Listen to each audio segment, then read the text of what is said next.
masasabi ko po, ayon po sa aking naunawaan sa ating mga mangangaral, kay kapatid na Eli at kay kapatid na Daniel, patungkol po sa pagkaunawa sa Biblia, kailangan po ng hawak po sa turo at sa sugo, at itanim po sa isip at sa puso ang mga salita ng Diyos.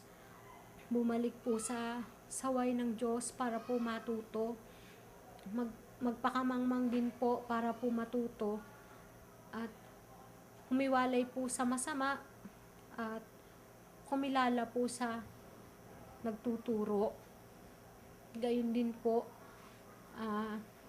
sa ilan po sa aking natandaan, ang mga kinakailangan sa isang manggagawa, huwag maging marunong na pansarili.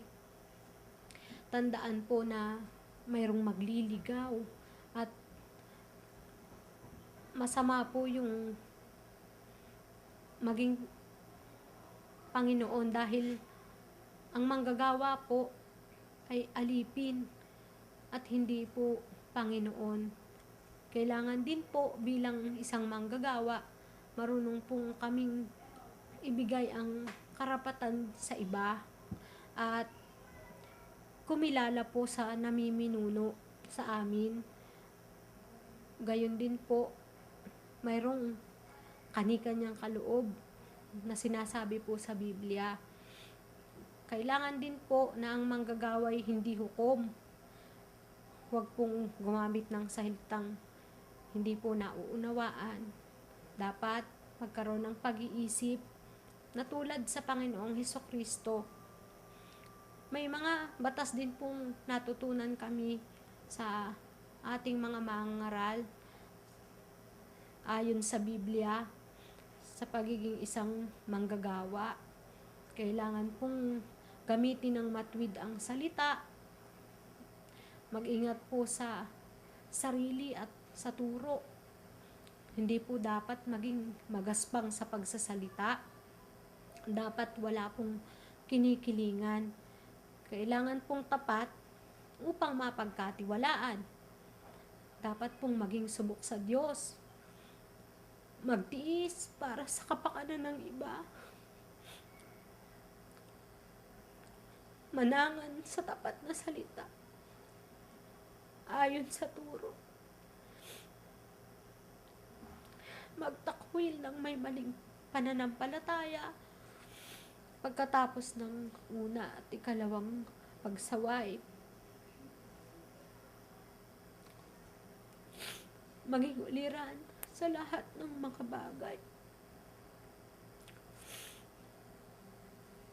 Marami po akong natutunan, kapatid na Eli, kapatid na Daniel.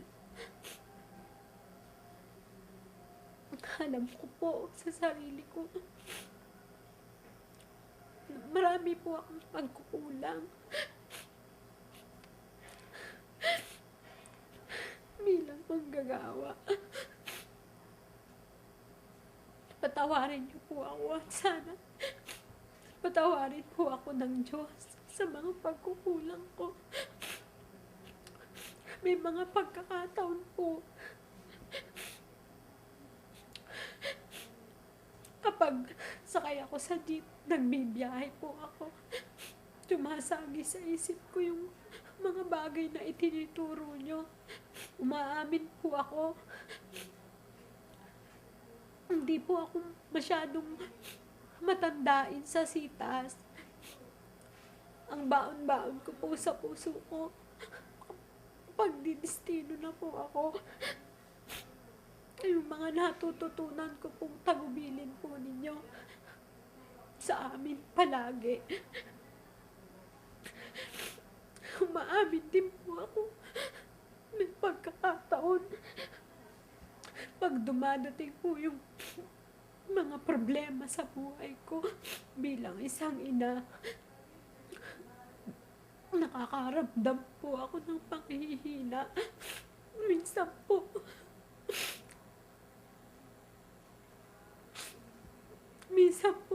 alam kong kasalanan kung isipin, parang gusto ko na pong tumigil. Pero po, natatakot po ako sa Diyos. Gusto ko po makatapos.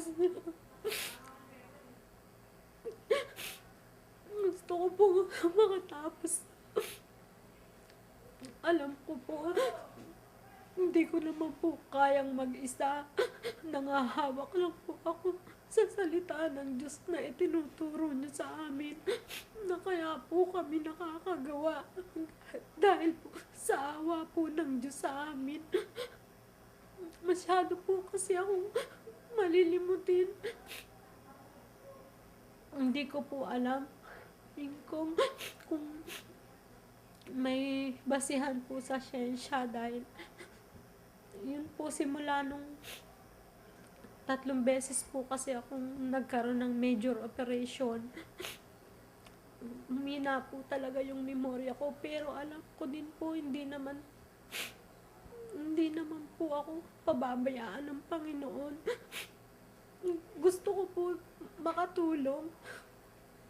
Alam ko po may mga masasamang manggagawa, masasamang mangangaral, mga mangangaral ng demonyo. Sinasabi sa Biblia, yung dun po sa tinatawag pong aso, mga mangangaral na hindi po tapat. At nagpapasalamat po ako sa Diyos dahil nakilala po namin kayo at nakasama. Minsan po, nasasabi ko nga po sa asawa ko, lalo na po pag naririnig namin yung boses ng mangangaral ng demonyo na si Manalo, na sinasabi pong tamaan ng kidlat at kulugong mga manggagawa niya at bahain. Nagpapasalamat po ako sa Diyos dahil simula po nung nag-aral ako ng pagkamanggagawa, noon pong 2000, kasama namin kayo sa aralan. At hanggang ngayon na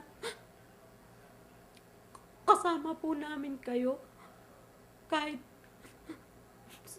sa monitor lang po, nararamdaman namin ang pagiging sugo niyo po ng Diyos. Dahil kahit malayo, nararanasan namin ang paglingap niyo po sa amin. Ako po'y tao sa pusong sumasampalataya, kapatid na Eli. Kayo po ni Kuya Daniel, binigay ng Diyos sa amin. Nagpapasalamat po ako sa Diyos dahil alam ko po, hindi dahilan ng pagsubok para tumigil po ako. Dahil kayo nga po dalawa ni Kuya Daniel, mas maraming nararanasan, pang-aapi, tsaka hirap. Pero hindi niyo po kami kailanman iniwanan. Sa awa at tulong po ng Diyos, dalangin namin na sana kung saan man po kayo pumunta, kahit hindi na po namin kayo nakikita ng personal, sana ingatan kayo ng Diyos. Miss na po namin kayo, Hingkong. Sana po bumating ang pagkakataon, makasama namin uli kayo ng live sa aralan. Nagpapasalamat po ako sa Diyos sa lahat ng mga bagay na natutunan po namin mula sa inyo, dahil simula po nung mabautismuhan po ako 1998 hanggang ngayon, masasabi ko po ng may buong pananampalataya, ang Iglesia ng Diyos International, si Brad Elliot, si Brad Daniel, ang mga mangaral na isinugo ng Diyos, at ang samahang ito, ang samahang sa Diyos.